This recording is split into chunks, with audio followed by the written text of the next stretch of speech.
If you're serious about programming, I highly recommend one of the best text editors you can ever use. It's called VI or Vim. It can have a steep learning curve to start. That's because it does not have a graphical user interface or use the mouse at all. But because of those deficits, it is a much faster and more powerful tool than other editors. This lecture is just to show you a quick sneak peek at Vim. At the end of this video, I hope that you might consider using Vim, but if not, at least you have been introduced to it. All the text editing in this course is done on Vim and in the command line. And I hope after watching the course, you will notice how convenient it makes programming an application, especially in Ruby on Rails. Here is an extremely simple preview of how Vim is used. We start in the command line and we can create a file really easily. Simply type VI, then the file name and hit enter. Now we are in Vim. Vim has modes, so we can do different tasks very easily with only a few keys on the keyboard. We are currently in normal mode now, but if we want to, we can start typing in the file, and to do that I can switch into insert mode by typing I. Now that I'm in insert mode, I can type just like any other text editor. To go back into normal mode, I can hit escape.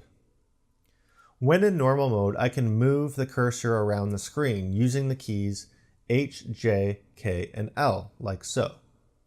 To exit and or save the file, I can hit : then type at the bottom of the screen W, which stands for write, or Q, which stands for quit. So to do both at the same time, I'm going to hit : which brings me down to the bottom of the screen. That's sort of my command line inside Vim.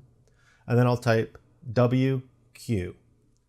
Hitting enter will close Vim, and I'm back in the command line. Very convenient. Now, Vim has a lot to offer and a lot to learn.